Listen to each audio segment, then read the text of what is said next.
Gita পঙ্কজকে phone করলে প্রথম Pankaj গীতাকে taunt মারতে শুরু করে, কারণ গীতা সবসময় নিজেকে একা ১০০ ভাবে কোনো কেসেই পঙ্কজকে জানানোর প্রয়োজন মনে করে না। কিন্তু গীতা যখন পঙ্কজের সামনে কান্নায় ভেঙে পড়ে, এটা বলে যে তার বাবার সঙ্গে মানসিক অত্যাচার করা হয়েছে, তার বাবাকে গলায় বেল্ট বেঁধে বস্তির সামনে মারা হয়েছে, আর তার বাবার অবস্থা ভীষণ খারাপ, তার অনেকগুলো চেক আপ করতে হবে, কিন্তু গীতার কাছে কোনোই টাকা নেই। আর গীতার জীবনে এত কিছু ঘটে গেছে জানার পর পঙ্কজ ভীষণভাবে অবাক হয়ে যায়। গীতা জানায় তার কষ্টের কথা, কি করে তার বড় দিদি তার বাবার এই অবস্থাতেও তার পাশে না দাঁড়িয়ে তাকে কেসটা না লড়ার হুমকি দিয়ে চলে গেছে।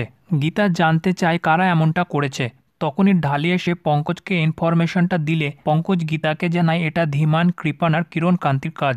গীতা তাদেরকে অ্যারেস্ট করতে বললে পঙ্কজ যখন বলে যে তার সাক্ষীর প্রয়োজন, গীতা জানায় বস্তির কেউ সাক্ষী দিতে রাজি নাই। তাই গীতা পঙ্কজের সামনে তার বাবার মুখ দিয়ে এটা বলানোর চেষ্টা করে তার এমন অবস্থা কারা করেছে, কিন্তু গণেশ এতটাই মানসিকভাবে আঘাত পেয়েছে সে উল্টো পাল্টা বকতে থাকে। এইসব দেখে গীতা ভীষণভাবে ভেঙে যায় আর পঙ্কজকে বলে যে আমি আমার বাবাকে ন্যায় পাওয়াবো যে করে হোক। বাইরে থেকে গীতার এরকম পরিস্থিতি দেখে মেহেক বলে যে যা কিছু হচ্ছে সবকিছু আমার জন্য হচ্ছে, আমি এটা আর হতে দিতে পারবো না, দরকার হলে আমি কৃপানকে বিয়ে করে নেব।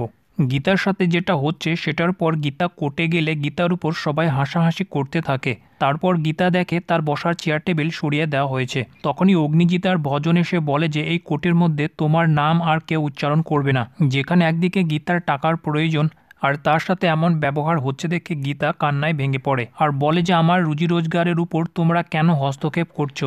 অগ্নিজিৎ বলে তাহলে কেসটা না নড়ে মেহেককে বাড়িতে ফিরিয়ে নিয়ে আসো, নয়তো টাকার জন্য তোমাকে ভিক্ষা করতে হবে। তখনই কৃপান একটা ভিক্ষে করার বাটি নিয়ে সে গীতার হাতে ধরিয়ে দেয়।